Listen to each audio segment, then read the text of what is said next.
WAN technologies. Now, WAN network. A WAN network can be defined as a network that extends and operates over a larger geographical area as compared to LAN. So, unlike LAN networks, which connect users and intermediary devices within a small area, such as a building complex, WAN networks are the large and they span over large geographical distance. These characteristics that mainly differentiate the WANs from the LANs. So, what are these? WANs can extend over very large geographical distance. The WAN networks are mainly administered by the service providers such as cable companies, internet service providers, among others. In the LANs, we primarily use parallel connections between the various devices, whereas in the WAN, we mainly use the serial cables since they can span over large distance. These are the main characteristic difference between LAN and WAN. So WAN actually is for the WAN is actually for the wide area network to extend to the very large area. Mostly it is owned by the companies, cable companies, internet service providers, and LAN basically we use it for the small area. Because it is a small area, we can use the parallel connection cables, which can give us the more speed, but it is not for the long distance. And for WAN, mostly WAN connections are done on the serial cables, can go to the large distance. Now, what are the WAN concepts? So basically, WAN is owned by the service providers, cable companies like those. So companies who wants to use the WAN connection, they get the lease line from them. So they get the lease line from them. They give the line. They have all these lines extended.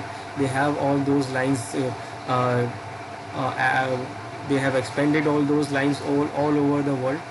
Now the company who wants to get the connection of WAN, like from one area, one country, one city to other city, so they go to these companies, these service providers, and they give us the lease line. So the concept for this, so there are several concepts that describe the operation of WAN at the physical layer. So first, if you see this design here, so this is the physical concept of or physical layers of the WAN connection, a typical WAN connection. Uh, First, it called CPE, that is customer premises equipment. Now these are the devices that are used by the subscriber to connect to the service provider.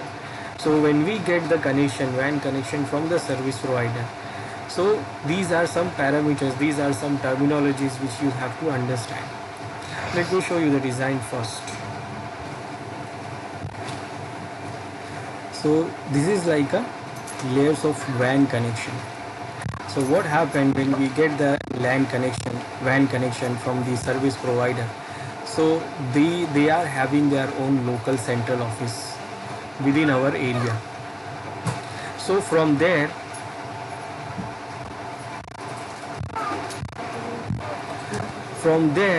we get the connection till our office. Now that is called what? Local loop. Then in our office premises, like this is our wall, this is our building office, and this is suppose a building, or we can say the boundary of our office, where we have this point. It is called demarcation point. Now this demarcation point is basically the divider of the responsibilities of the service provider and responsibilities of the local company who is getting the services.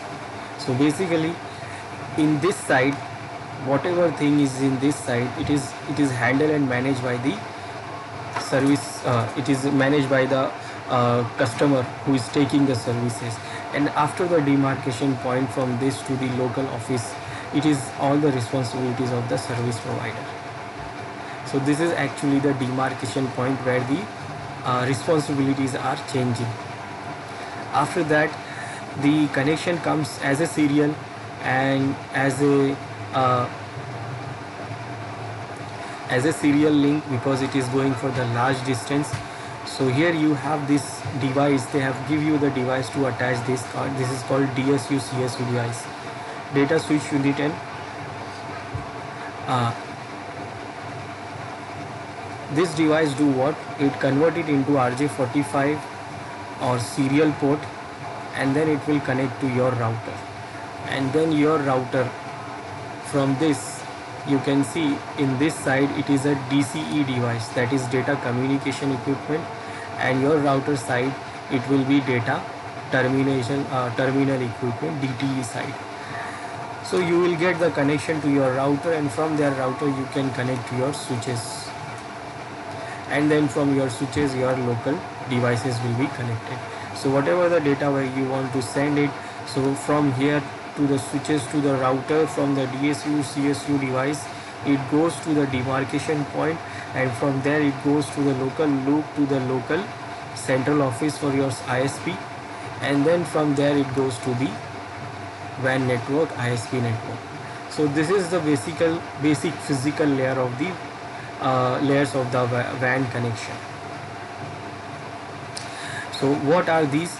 So these are the customer premises equipment which is inside the premises of the customer.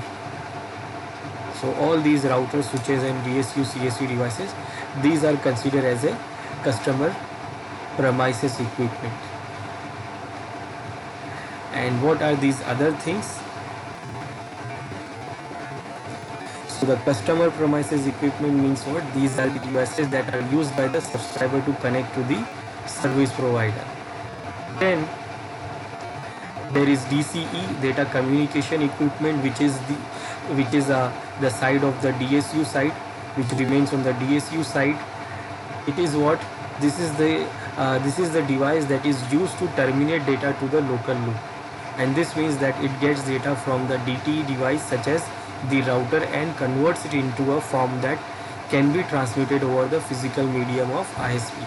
So whatever the ISP supported physical equipment connection is there, physical medium is there, so this DC's job is to convert it into according to that physical medium of ISP. DTE side remains on the other side, the router side, our side. So these are the devices that get the data from the DC and transmit them to the inside network, typically a router or usually the DTE device. Now the demarcation point where the responsibilities are changing. So demarcation point is this is the point in the network where the service provider and the customer have agreed upon as to where responsibilities for the WAN connection changes, and it can be described as a border between the ISP and the customer. So inside, after this demarcation point, inside within your internal network, all the responsibilities will be on customer, and outside will be responsible of the ISP. So ISP will be responsible for the outside happening. So whatever happen outside, it is responsible by the ISP. Then local loop. This is the cables that connects the CP, customer premises equipment, to the service provider, and it is called the local loop.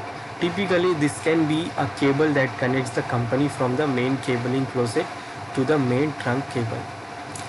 Then central office. Now this is a building that is used by an ISP to provide services to the particular area. Now physical layer protocols. For the WAN network we have different type of physical layer of protocols. Now remember, for the WAN connections, it is not like a LAN and there is not a MAC addresses there.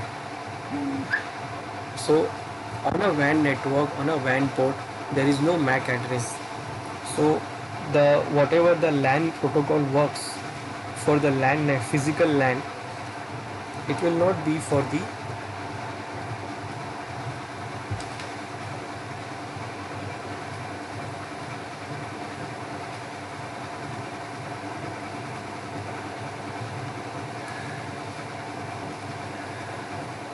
so it is not as same as the LAN network. So the physical layer standard used in the WAN are shown below like this. They describe how the DT and DC interact, the electrical standards, the cabling types, as well as the connectors to be used. First, AIA and TIA 232. This is a protocol that specifies speeds of up to 64 kbps using a 25 pin connector for short distance. This is the standard for the short distance. Give up to speed 64 kbps. Use the 25 pin connector for the short distance. Then EIA TIA 449530 is the standard protocol used that uses a 36 pin connector and offers speed of up to 2 Mbps, and it can also span over larger distance than the EIA and TIA standard. Then we have another standard which is EIA TIA 612 and 613 is a standard that provides speeds up to 52 Mbps using a 60 pin connector, and it is also referred to as a HSSI, that is called high speed serial interface protocol. Then we have VDOT 35, that is an ITU standard used between DC and DT device. It offers speed up to 2 Mbps using 34 pin connector. X.21 protocol is defined by the ITU, and it uses the 15 pin connector. So these are the protocols for the WAN. Now it depends on what your ISP is supporting. So that is what you will also use. Now WAN connection options. What are the options for the WAN connections? We have two options: circuit switching and packet switching. Circuit switching, in this type of connection, there is usually a dedicated circuit between the source and destination network through the ISP. And an example of this is when a person makes a telephone call. The dialed number is used to set switches in the exchange along the route of the call, so that there is a continuous circuit from the caller to the called party. ISDN, Integrated Services Digital Network, and PSTN, Public Switch Telephone Network, are good examples of this circuit switched WAN technologies. In this type of technology, it creates a dedicated circuit between the caller and the receiver. Now, packet switching. In a packet switching, in this type of connection, the data is split and transmitted over the common network. The packets are then reassembled at the destination network. With this type of connection, many user nodes can use the same network. And with this connection option, we have two ways to determine the type of link in use: connectionless system, which each packet contains full address information; connection oriented, these systems first determine the route to the destination before sending the packet. So packet switching, where each data, whatever the data we are sending, it is transmitted, it is split into different packets, and then it will transmit it over the common network, and then it will resemble on the destination. It does not need a continuous circuit to be created. But in this also we have two type of these connections: connectionless and connection oriented. Where less, when each packet contains full address information because there is no connection established. Then connection oriented means this system first determine the route and then destination before the sending the packet. So first it establishes the connection, then sends the data. Now, how serial communication works? Because on WAN connections we are using the serial connection because it can go up to large distance. So how these serial connections work? So when communicating data, there are two types of transmission that can be used: parallel and serial connections.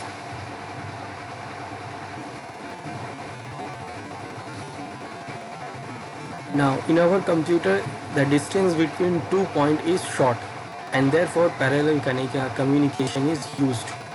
When the distance increases, we use serial communication, whereby the electrical signals are converted to a form that can be transmitted over serial links.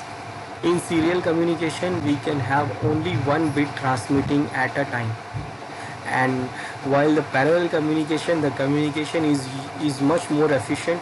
However, timing in parallel connection communication means that all the bits must arrive at the destination at the same time, and this is a major problem.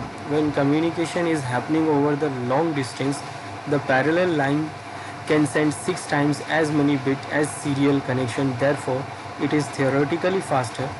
The reason as to why this is the case is due to the fact that parallel communication needs clocking to synchronize the arrival time of the bits. So in parallel connections, we have the requirement to synchronize the clock, because all the packet must arrive at the same time. While the serial connection, we can send only one bit per second, like one bit, only one bit can be transmitted on one time. Now the stream must wait until all bits arrive for a full byte to be transmitted. So first all the bits must be arrived, then it will create one byte and then it will be transmitted. Communication over serial connection requires fewer cable and wires as compared to that of parallel communication. Parallel communication means simple, it is having different parallel wires. It needs more wires. Like for example, in LAN network we use the category 6 cable, which contains 4 pairs of cables. That is actually 8 cables. While for the serial connection we don't need that much cables. So these cables are also better insulated from noise and other form of interference. So because the cables are less, then it is it can be better insulated from the noise and other form of interference. With parallel cables, the bundling can cause crosstalk and noise, and because where you have multiple cables, you bundle all those cables together, then it can do crosstalk because they are very close to each other. And when using serial cables, the routers and other inter-network devices usually compensate for the crosstalk before transmission of the bits. Therefore, the communication using serial cable is more efficient and can operate at higher frequencies as compared to this. You can see in the image, serial communication is using a single cable, and parallel means it is using different multiple cables to do the parallel communication. Basically, if you see, it is also a serial, but because it is using different cables for sending and receiving, it is also it is doing parallel communication. Otherwise it is doing only one thing, one cable, one thing. Now these are the serial connection standards. Serial connection are less vulnerable to crosstalk, and since they require less wire, they are cheap to implement, and this makes them ideal for WAN communication. And the different standard used in a serial communication use one of 3 standards when connecting LAN to the WAN. First is this RS-232. This standard is either 9 pin or 25 pin connectors, as you can see in the image, and they are used in a serial connection for a variety of purpose and not just limited to WAN connection. Basically, it is not just limited to WAN connection, it is used lots of different things. It is a 9 pin connector. Nowadays we don't have a PC which has this 9 pin connector. It is like, it has been old now, it is not available now. Our console port of the router also connects into the same serial port with the same serial connection.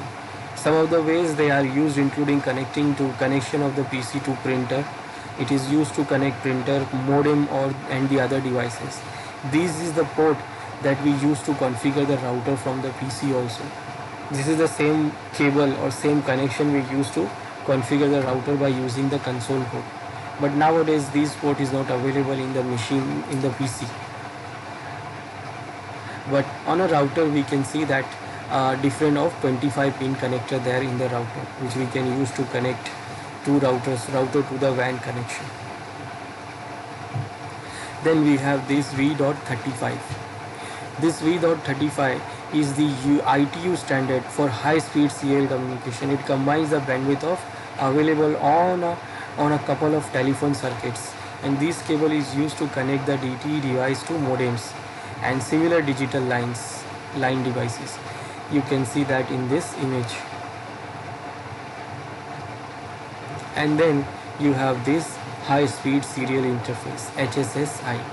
This standard supports speeds up to 52 Mbps, and it can be used to connect LANs to WANs using high speed links. And it looks like this.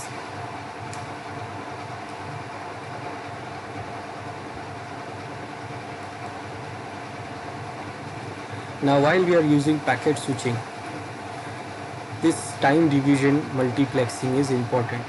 This time division multiplexing is a technique employed in a serial communication to split the bandwidth into slots so that simultaneous communication can happen between several devices.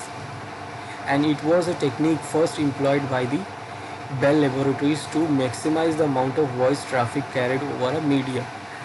Prior to that introduction of this technology, telephone calls required dedicated physical links from the source to the destination, which was expensive to implement. So it was designed for doing the voice call for the telephone network, and because for each network, for each call, it is very expensive to have a direct cable to connect them. So we can use this multiplexing option to use a single cable to send and receive multiple voice calls or multiple voice data. Now we can use it for the internet connection, for the WAN connection also, the same serial connection, same serial line, one single line, and that is by doing this time division multiplexing. How it works is, you can see in the figure, we have demonstrated here like TDM using three conversations over a network. Web browsing donated by H, like this data is of web browsing, HTTP H, and voice traffic donated by V, and video conferencing donated by C. So notice that the medium is not only carrying one type of traffic, rather it is splitting the communication stream, and the recipient rarely sees this happening since the communication is resembled at the destination. And you can see here it is taking these different data and dividing into these different time frame and then sending it on the serial cable. And it is not sending every packet at the same time, it is sending while it is dividing them by time. First you can see H, then V, then C, then V. So it is dividing them by time, and at the destination it is again resemble as according to that V, V, and C, C, and H, H. So at the destination or source, even source, they don't know that the data is splitted into different and then send it into the serial cable. So it is sending one bit one time, but still it is doing what, it is dividing them by time. So it happens very fast, so we hardly see the difference that they are splitting and rejoining again. Now in serial transmission, the use of TDM is used as a way to use the bandwidth more efficiently. With this communication, the data is resembled by the destination device, and when the source sends data, the data is split according to the type of protocol, and the data is then transmitted in a slot over the physical medium. When the data reaches the destination device resembles the data into the specific protocol.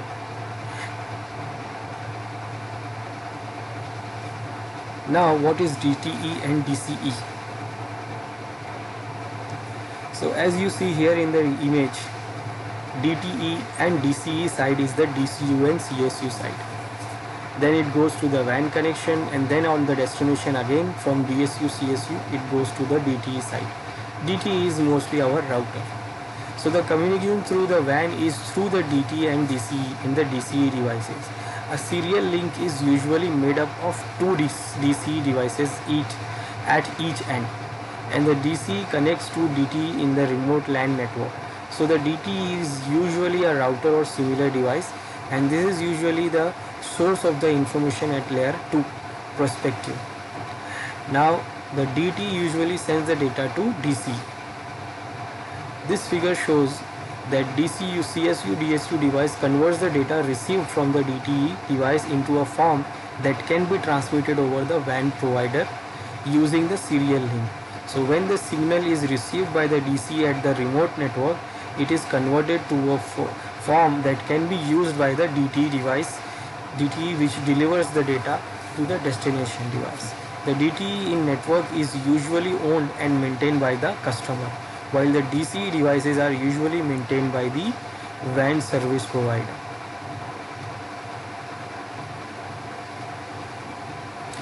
Now, what are the WAN encapsulation protocols?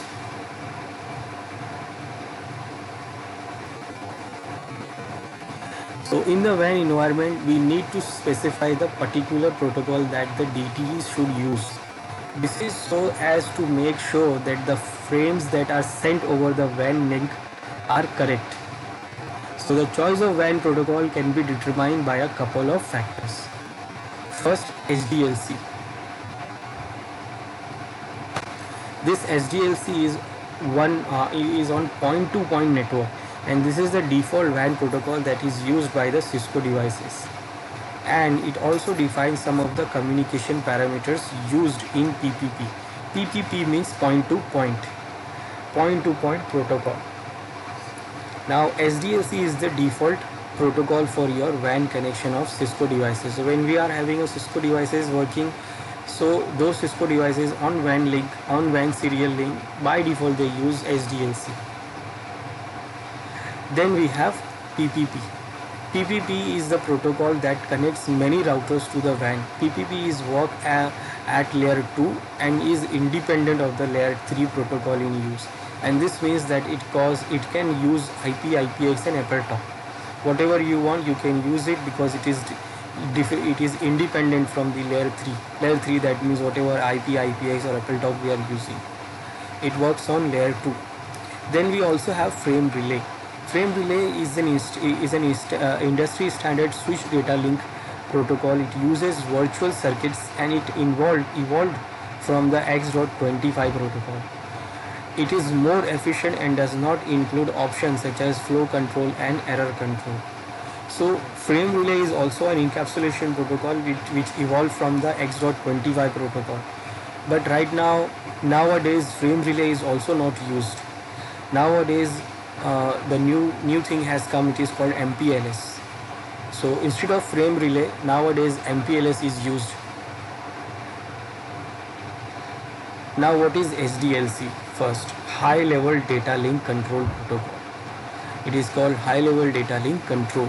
This protocol is defined by ISO and it is therefore an open standard.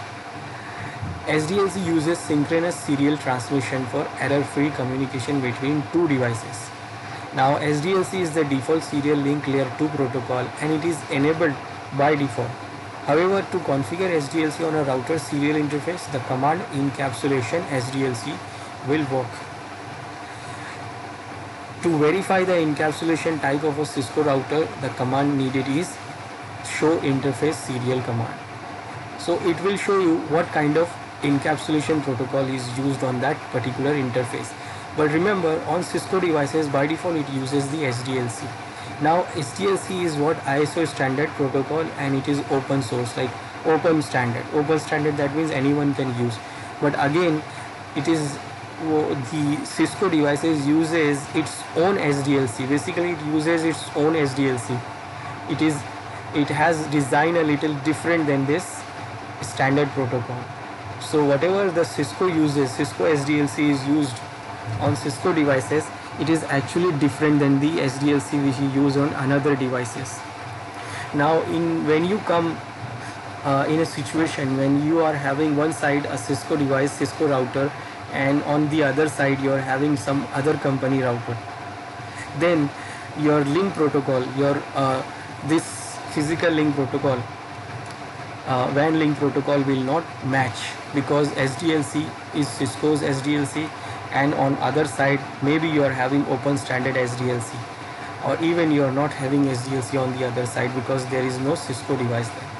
So in that case, when you have not matching protocol, then your communication will not work.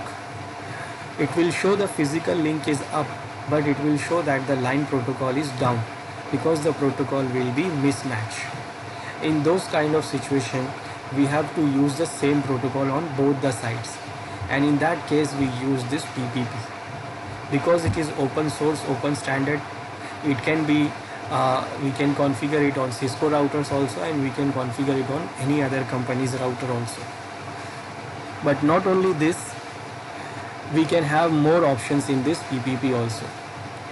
So this PPP means point-to-point protocol. This is a WAN protocol that works at layer 2 by encapsulating frames for transmission over a variety of physical links such as serial cables, cell phones, fiber optic cables, among others. It offers many more features such as compared to SDLC, and it is an open standard. Some of the features that it offers which are not available in SDLC. So it gives you more features than SDLC, and it's supported on all the devices. So if you're having a situation when you are having one side as a Cisco device, other side as another device, then you can use the PPP for your encapsulation. Because if you're having one side Cisco, so it is encapsulating packets here in SDLC protocol, and on the other side it is opening the packet. It is trying to open the packet with the PPP or any other protocol, and then it will not open because it does not encapsulated by that protocol. So you have to make sure that both sides must have same protocol to encapsulate and to de-encapsulate. So it gives more options than SDLC, including link quality management, which is a way to monitor the quality of a link in PPP. When PPP detects too many errors of a link, the link is shut down. Then it provides authentication using PAP and CHAP. PAP means password authentication protocol, and CHAP means challenge handshake authentication protocol.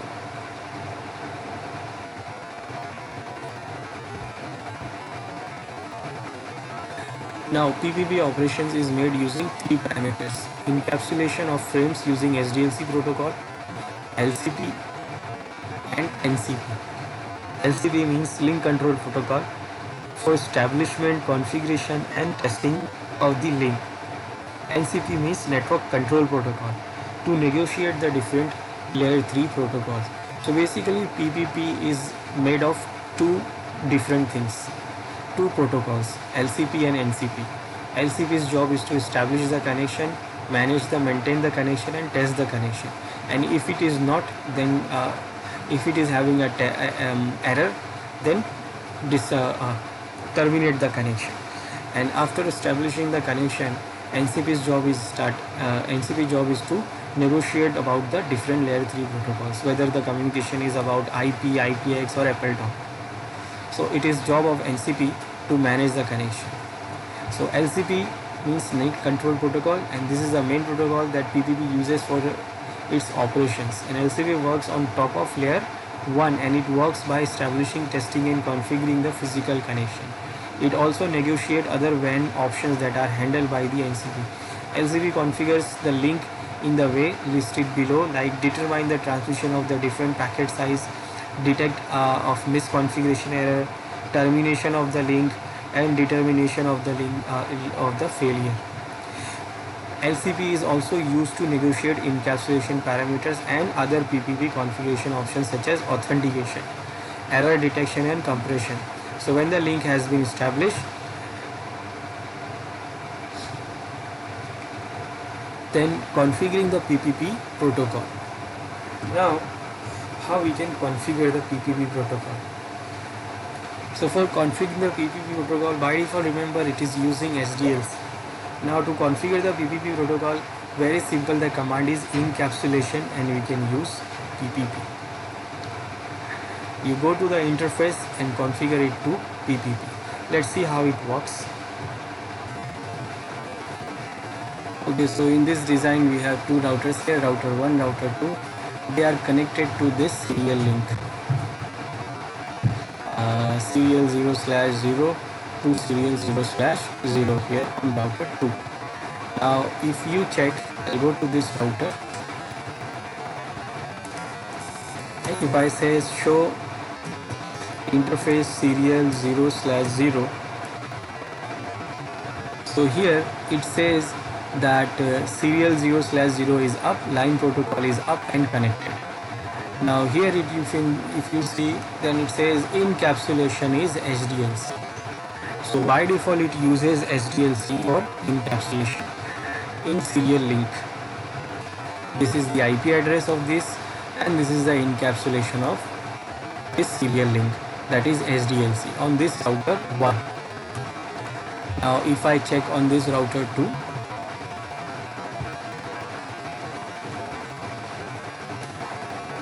so on router 2 also it will use the same.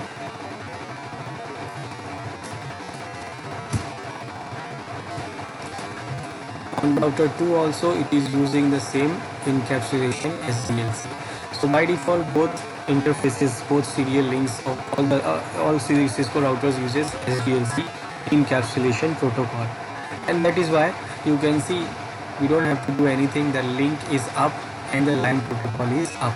Now if in case suppose the one of this router is not Cisco, then what? The link protocol will be down, because it uses, one router is using SDLC and other router may use something else, and then in that case what? It will be not work, it will not work.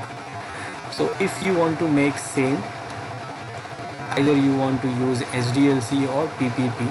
SDLC is default, so I'm going to change it to PPP. So you can change it by doing this. Go to the router, go to the interface first.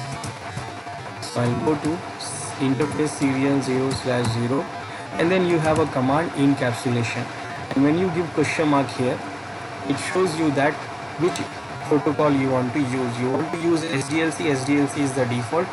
You want to use PPP, or even you can use frame relay.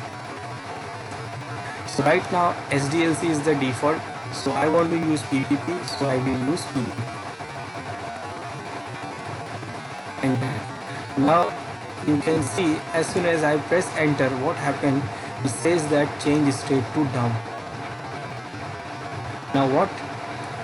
When you check now, show interface serial 0/0. Now here it says the serial link is up, because the physically it is up, but the line protocol is down. Here it is using encapsulation PPP. Now line protocol is down. If you see, the link is showing green, it is blinking, everything is okay, it looks everything okay, but still no communication because the line protocol is down. Now what is happening here? The encapsulation protocol is now mismatched.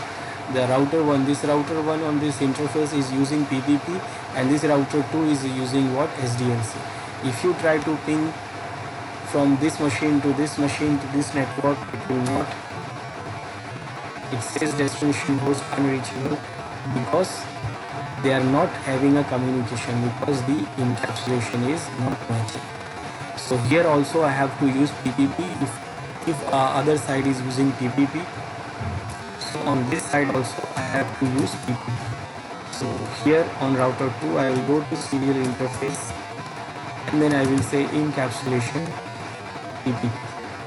Now as soon as they give this command, you can see the port is up now, and we can check.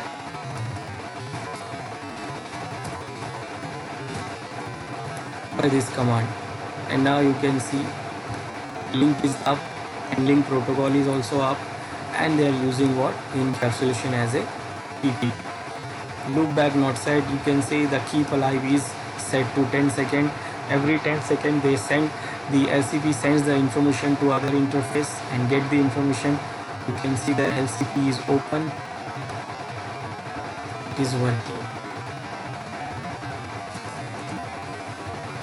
So this is how you can change from SDLC to a PPP, or PPP to SDLC. I will go back to SDLC again. Interface serial 0/0. Then I will say encapsulation SDLC. Now again it goes down, because the other side is still PPP. So I will go to other side, and from here also I will change to SDLC.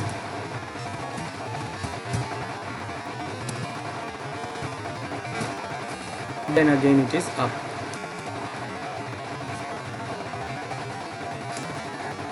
So this is how we can check encapsulation protocol, and also we can change the encapsulation protocol for the serial link. So this is how we can configure it. To check, we can give show interface serial command to check this, and also we can use debug command to debug the PPP also. So if something went wrong, then you can debug it by using the debug command, debug PPP. Now this is what normal PPP communication, but PPP gives more. PPP has more features that is like not available in SDLC. One of them is authentication. Authentication makes sure that the routers which we are communicating is the router which we know. So we can make sure that only our routers who is authenticated, only that routers can do the communication to our router. So in PPP we can secure communication between 2 points using authentication. Now there are 2 ways in which we can configure the PPP authentication. One is PAP. PAP means password authentication protocol. Now in this form of authentication, the username and password are usually sent in plain text. The central site initiates the authentication by sending a username and password, and the remote site can then reply by either accepting the authentication if the parameters are correct or rejecting it. So this PAP, password authentication protocol, is very simple to configure, and it is very easy. It does not put lots of load on router also. But there is a problem here in this PAP, that it uses the plain text username and password sent on the link in plain text. That means if anyone grab the packet in between, if anyone do the man in the middle attack, they can see the username password. Now how it happens? Very simple. First, when the router wants to connect to the other side, center side to the other side, then what it do? The router will send the username and password. Now username will be the router's name, router's host name, and the password which we configure. Then it will send the username and password to the other router, to authenticated router. Then this router will check in its database that this host name with the password is correct or not. Now if it is right, then it will accept the connection, and if it is wrong, then it will not accept the connection, and LCP will do what? Terminate the connection if it is rejected. Now remember, the username will be the router's name, and the password will be, you can configure whatever the password. So in this case, center site and remote site, maybe we can call it like center site as a client and remote site as a server. Now one more problem is here, apart from the plain text password, is that it is one-side authentication.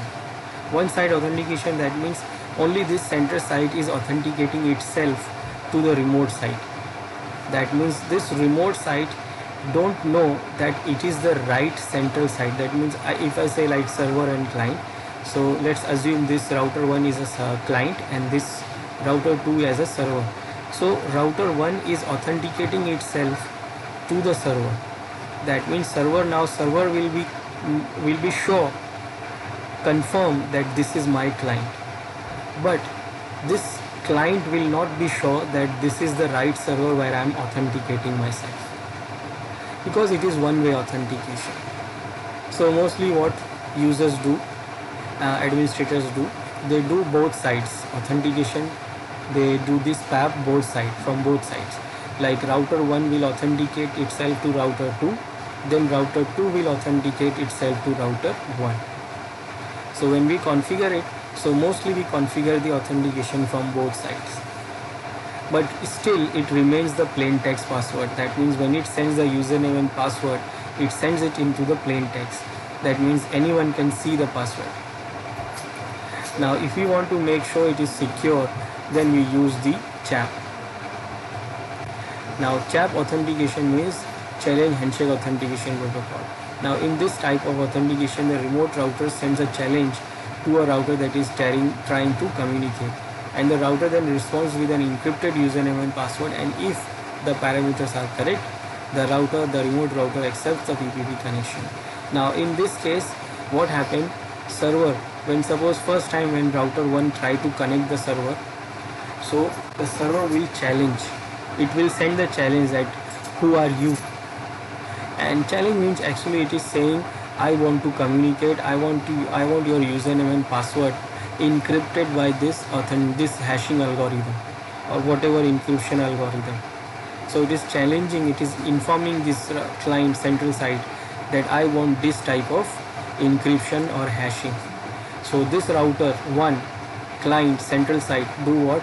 It will send the username, but the password it will not send in plain text, it will hash it.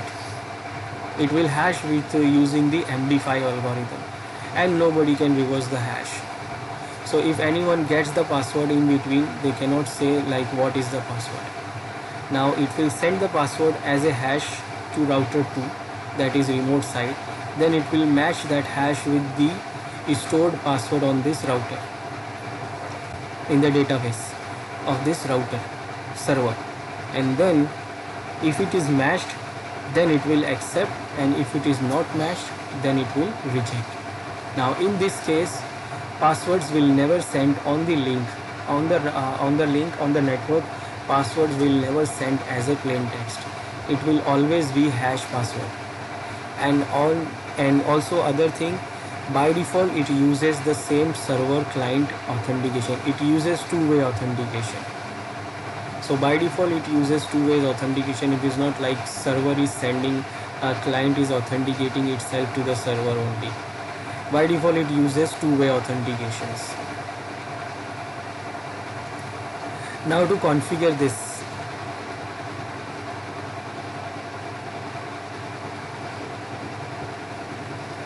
so first the command to enable the authentication in PPP is PPP authentication, and then you can mention PAP or CHAP, and you can enable both methods of authentication or either of the two. So you can enable both like PAP and CHAP. That means if some router uses PAP, then it will use PAP, and then if some router uses CHAP, then it will use CHAP. To configure PAP, the command will use the interface mode. In the interface mode, we will use PPP authentication PAP. Now, this is followed by the specifying the username and password that will be used for the authentication as shown below. So after enabling the PAP, you have to make sure that you send the proper username and password also. So after that, you will mention PPP PAP sent username, then you will mention your username and the password. Then PAP username and password that each router sends must match those specified with the username and password command on the other router, and this can be configured by using the command username and password in the global configuration mode. You may enable what? PAP or CHAP both. So if both methods are enabled, the first method specified is requested during link negotiation. If the PID suggests using the second method or simply refuses the first, the second method is tried. So you can configure both, and if suppose like I configured CHAP and PAP, so first whenever any router try to connect, it will use CHAP, and if it is not able to connect with the CHAP, then it will go for PAP. To enable the CHAP, the command is what? Needed to slightly different. It is slightly different. The host name on the router must match the username the other router has configured. The password must also match. So in this case, the host name will be the username when we configure the CHAP.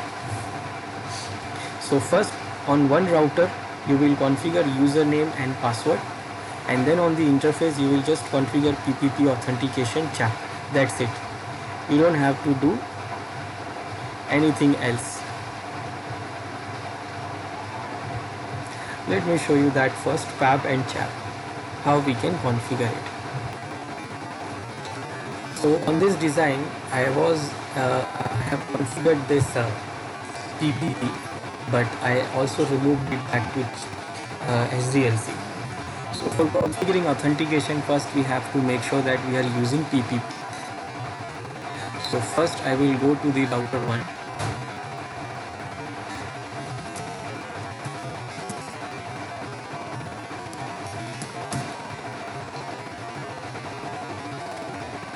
Now router 1,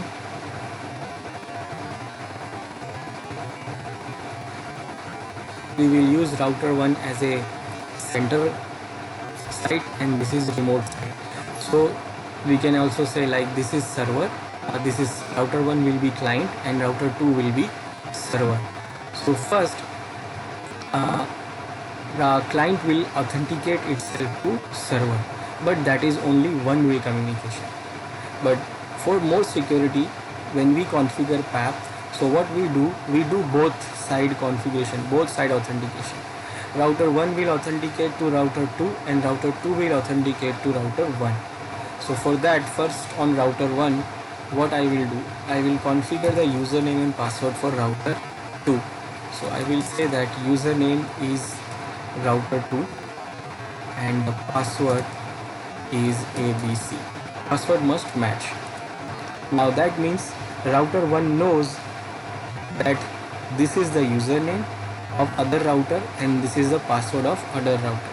So when the other router sends the information here for authentication, so this router 1 will match the information on this username and password. Now I will go to interface serial 0/0. First I will enable the encapsulation PPP. The interface is down because the other side is still using SDLC. So we will change it to PPP. Then I will use authentication. So I will say PPP authentication. I can use both CHAP and PAP, but I'm using PAP now. Now I'm using PAP. Now PAP PPP PAP send username. Now username sent means router 1 will send its own username and password to router 2. So what it will send router 1 as a username and password it will send ABC. Now this username and password we have to configure on router 2 also, just like we configured here for router 2. We configure username and password for router 2 and the same username and password will be sent by router 2 to this router 1 and router 1 will send its own router username and password to router 2. Now that is it. Still the interface is not up because the other side is not configured. So I will go to router 2 now.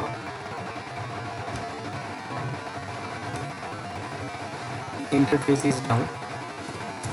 Now remember, router 1 will send here its own username and password. So first router 2 must identify that router username and password. For that I will add here in the database of this router 2 that username is router 1 R1 and the password is ABC. Now I will go to interface.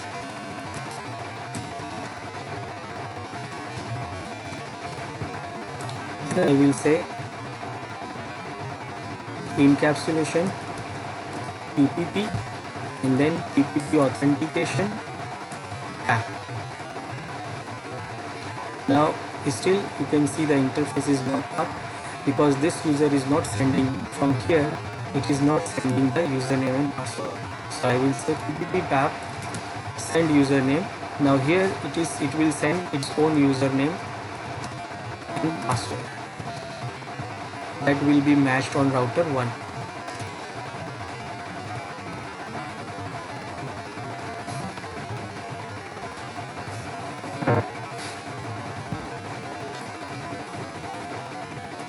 Now both are using what? Same PPP encapsulation and authentication as a tab.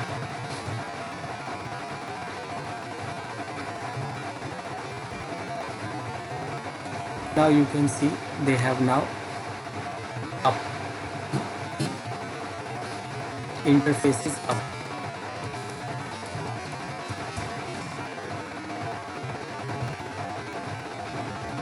So the interface is up and connected and they are using what? Encapsulation PPP and authentication is using PAP.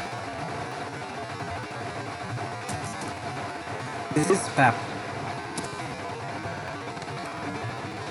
and it is using what? Both side authentication. This router 1 is authenticating itself to router 2, and router 2 is authenticating itself to router 1.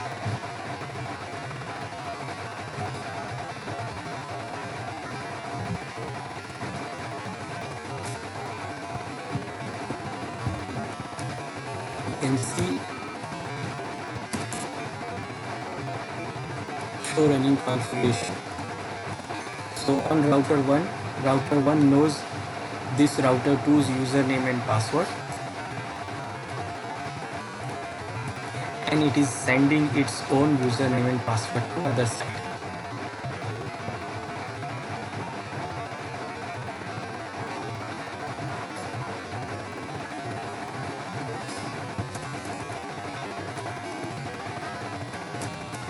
So this is what app. Now to do configure the CHAP, we just don't have to do what? We just don't have to do this. We don't have to do configure this send username and password. We just have to create the username and password here. And in this compulsory, it is now compulsory to have username as a host name. When you configure the PAP, it is not compulsory that your username must be the host name of your router. But for CHAP, you must have a username as a host name of your router. So you just have to do what?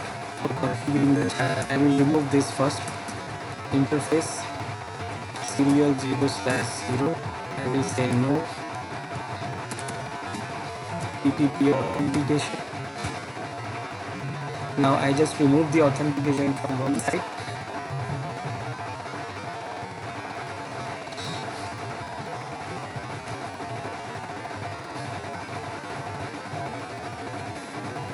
I will remove it from the other side also.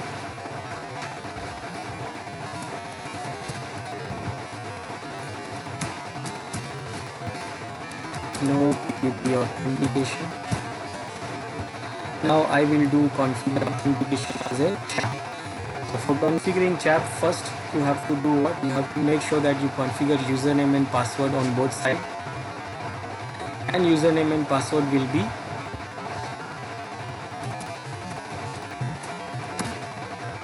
password must be host name of other router. Username must be host name of the other router, and password must match on both the routers. Password must be same. Then encapsulation PPP must be enabled. So encapsulation PPP, and then for the authentication, PPP authentication CHAP. Done. That's it. We don't have to do anything else. We have to do it on both sides. So I'll go here. Interface was down because on one side it is CHAP and other side no authentication. So again here also username and password must be configured first, and that must be username as a router's host name, and password must be common on both the routers. Then I will say PPP, like encapsulation PPP must be enabled, and then PPP authentication you must say CHAP. Now you don't have to configure it like PPP send by username or password. You just don't have to do that. It will do automatically. And now it is still down, but very soon they will authenticate themselves and then they will get enabled.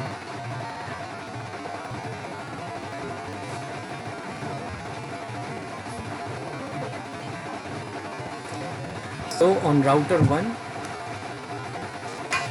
you will configure username of router 2 as a username, and on router 2 you will configure username of router 1 host name, and then you just enable PPP authentication as a CHAP. Now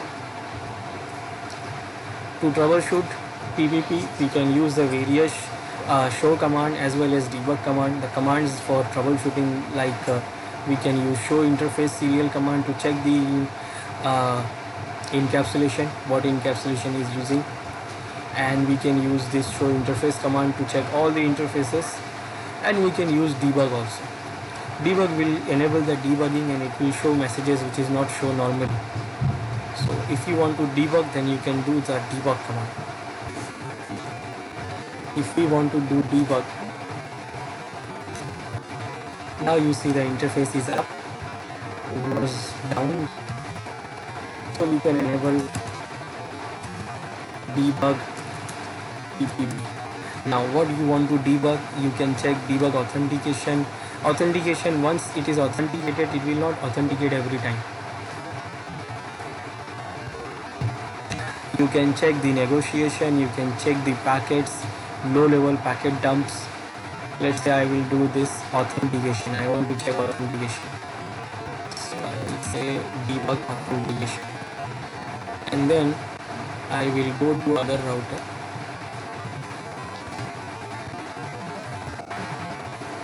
and see what I will do. I will shut down the interface and then I will enable the interface again.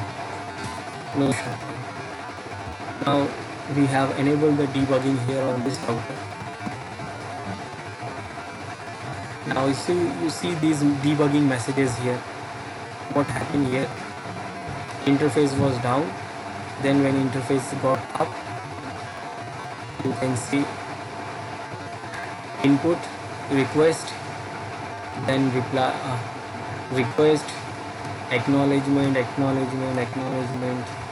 and then it is up. It is not showing more detail, so I will go for negotiation. Now let's check negotiation also.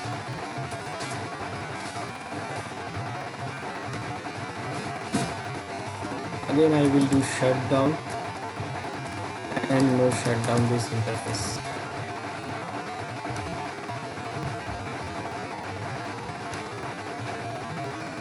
So now what is happening here?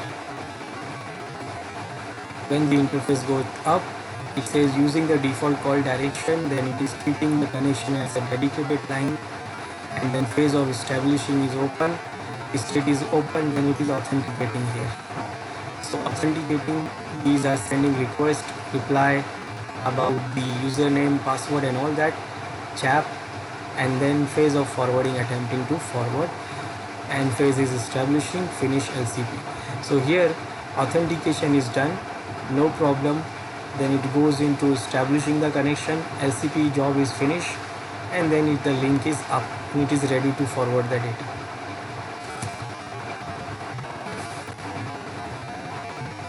And we can also debug the PPP packets.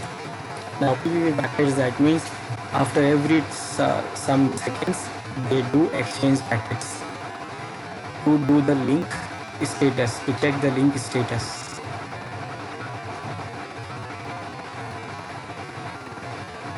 This is to check the link status. This is the job of LCP, to manage the status of your link. So everything is working properly, but if you see any problem, that means what? If you see the problem, then you can do the debug from there. So this is what PPP. Now PPP, we have one more which is called multi-link PPP. This multi-link PPP means multi-link point-to-point protocol, MLP. This is a method of splitting and recombining and sequencing data across multiple logical data links. In a situation where we have multiple DSL links, a pair of devices, performance by widening the pipe between two devices can be increased by using the multiple PPP. Without going to a newer, more expensive technology, it can be used, for example, to connect home computer to an internet service provider using two traditional 56K modems, or to connect a company through two lease lines. Large packets are actually split into bits and sent evenly over all logical data link, and this is done instantly. This is done instantly with no loss of bandwidth. And it is important to understand that other end of the link needs to use the same protocol to recombine your data. Multi-link is based on an LCP option negotiation that allows to indicate to its peer that it is capable of combining multiple physical links. Multi-link is very simple. You can do what? You can use multiple links to combine as a single link by using the PPP encapsulation. So suppose you are having two lease lines, you have using two WAN connections, two physical links. You want to combine them and use the combined bandwidth of those two links. Then you can use this multi-link PPP. You can configure it, and we can configure it by using this simple command. First we have to go to the interface where we have a link, like we are having two serial links connected together, two lease lines. We have two lease lines connected to two serial links. So on each link you have to go like interface serial 0/0, then you have to mention the encapsulation as PPP, and then PPP multi-link and PPP multi-link group number 1. You will mention the group number. Then after adding those links, those interfaces, like one interface is serial 0/0, other interface I have serial 0/1. Configure all those two or three whatever interfaces you have. On those interfaces you configure encapsulation, multi-link and group, and then we'll go to directly global configuration mode and we will create interface multi-link. This is the logical link. This is to enable the logical link here. Again on this link encapsulation PPP, and then PPP multi-link group name 1, so that all the interfaces which we mention on that group, they will be in that group, so they will be linked to this logical interface. And then on this logical interface we can configure the IP address. Remember, on this physical interface we have not configured any IP addresses.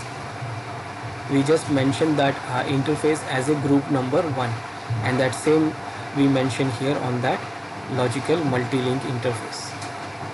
We can verify by using the show PPP multi-link command or show interface multi-link command. These are some WAN technologies we have seen. We have seen PPP, we have seen SDLC, we have seen what are the WAN technologies, components and protocols we have.